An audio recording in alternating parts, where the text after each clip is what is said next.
Good morning student. आज की video में एंट्रोपी को पढ़ेंगे। एंट्रोपी क्या होती है? तो एंट्रोपी जिस तरह से अपन ने एंथैल्पी को पढ़ा था, जिसको किससे डिनोट करते थे? H के द्वारा। उसी प्रकार से एंट्रोपी को किससे डिनोट करते हैं? S के द्वारा डिनोट करते हैं। तो इसी एंथैल्पी भी क्या थी? एक थर्मोडायनेमिक वैल्यू थी। इसी प्रकार से ये भी क्या है? एक थर्मोडायनेमिक वैल्यू है, एक थर्मोडायनेमिक फंक्शन ही है। और ये जो थर्मोडायनेमिक फंक्शन है, ये किसी भी सिस्टम के अंदर जो पार्टिकल हैं, वो पार्टिकल किस प्रकार से अरेंज है उसको बताता है। वो बिल्कुल व्यवस्थित है या अव्यवस्थित है, उनको कौन बताता है? ये एंट्रोपी बताता है। तो इसकी अगर डेफिनेशन लिखेंगे तो डेफिनेशन क्या हो जाएगी?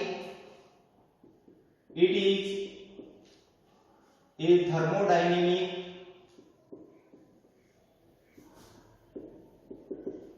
function which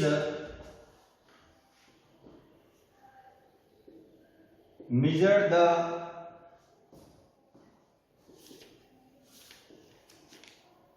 randomness and disorderliness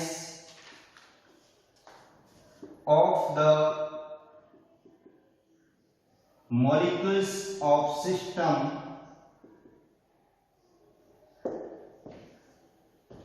मतलब अगर कोई भी सिस्टम है तो उस सिस्टम के अंदर जितने भी पार्टिकल हैं, चाहे वो सॉलिड है, लिक्विड है, गैस है, उनका अरेंजमेंट किस प्रकार से है, वो नियमित अरेंजमेंट है, एक निश्चित ऑर्डर के अंदर है या नहीं है, उसको कौन मेजर करता है?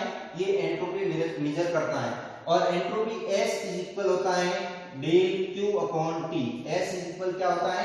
Del Q upon T। इसको यूं भी लिख सकते हैं, डेल Q बराबर T। अगर इसको भी D से एक सूक्ष्म परिवर्तन के रूप में दर्शाएं तो क्या लिख सकते हैं? TdS। ये इस प्रकार से इसको लिख सकते हैं। अगर इसमें एंट्रोपी में परिवर्तन की बात करें, डेल S, तो डेल S बराबर क्या होता है? S2 minus S1। Del S बराबर क्या होता है? S2 minus S1। मतलब जैसे कि सपोज ये कोई बीकर है, इस बीकर के अंदर जितने भी मॉलिक्यूल्स हैं, उस मॉलिक्यूल्स की जो प्रारंभिक स्टेट है, उस प्रारंभिक स्टेट में उसकी एंट्रोपी कितनी है? S1 है। और अंत में उसकी एंट्रोपी कितनी है? S2 है। तो एंट्रोपी में होने वाला परिवर्तन किसके बराबर होगा? इन दोनों के बराबर होगा, दोनों की एंट्रोपी के अंतर के बराबर होगा। मतलब ये कह सकते हैं अपन कि अब ये परिवर्तन कैसे हुआ है? उसको गर्म करने से हुआ है, ठंडा करने से हुआ है, तो उस प्रोसेस के ऊपर डिपेंड नहीं करता है।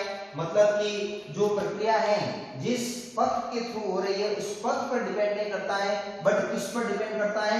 केवल S1 और S2 की वैल्यू पर डिपेंड करता है। इसलिए इसको क्या कहते हैं? ऊष्मागतिक फंक्शन के नाम से जाना जाता है। तो इस प्रकार से इसकी जो वैल्यू है वो वैल्यू केवल किसके ऊपर डिपेंड करती है? इनिशियल और फाइनल स्टेट के ऊपर डिपेंड करती है। दूसरी बात है कि जैसे कि सपोज तीन प्रकार की स्टेट है, एक है सॉलिड स्टेट, एक है लिक्विड स्टेट और एक है गैस स्टेट। अगर इन तीनों की बात करें तो तीनों के अंदर जो पार्टिकल हैं वो अलग अलग प्रकार से अरेंज होते हैं। सॉलिड के अंदर जो पार्टिकल हैं उनकी व्यवस्था जो है बहुत अच्छी होती है। लिक्विड के अंदर उसकी तुलना में कम होती है, थोड़े डिस्टेंस पर होते हैं और पार्टिकल एक स्थान से दूसरे स्थान मूवमेंट करते रहते हैं। गैस के अंदर बिल्कुल ही उसका ऑर्डर जो होता है वो अनियमित होता है और वो बहुत ही तीव्र गति से मूवमेंट करते रहते हैं। तो सबसे ज्यादा जो अनियमितता, अगर तीनों की बात करेंगे तो सबसे ज्यादा अनियमितता किसकी है? गैस की है। ऐसी स्थिति में सबसे ज्यादा जो एंट्रोपी होती है वो किसकी होती है?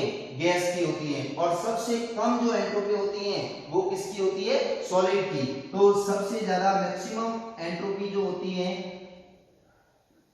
या फिर हाईएस्ट एंट्रोपी अगर कहें, हाईएस्ट एंट्रोपी तो वो किसकी है?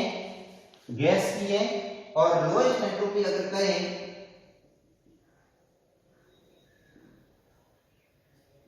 तो वो किसकी होगी, सॉलिड की होगी। तो इस प्रकार से एंट्रोपी जो है वो उस पार्टिकल के व्यवस्था को बताता है किसी भी सिस्टम के अंदर। जैसे कि सपोज एक बीकर के अंदर पानी भरा, ठीक है, और उसी को अगर गर्म कर रहे हो तो गर्म करने पर वो किस में कन्वर्ट हो जाएगा, वेपर में। तो जब उसको प्रारंभिक स्टेट में जब स्टार्ट में भरा था तब तो अव्यवस्था कम थी, तो एंट्रोपी क्या थी, कम थी। और बाद में जैसे ही गर्म किया, बॉयल होने लगा, वो वेपर में कन्वर्ट होने लगा, तो अव्यवस्था बढ़ने लगी, और अव्यवस्था बढ़ने लगी इसका मतलब उसकी एंट्रोपी भी क्या होने लगी, बढ़ने लगी। तो इस प्रकार से एंट्रोपी जो है उसके व्यवस्था को मेजरमेंट करता है। Thank you.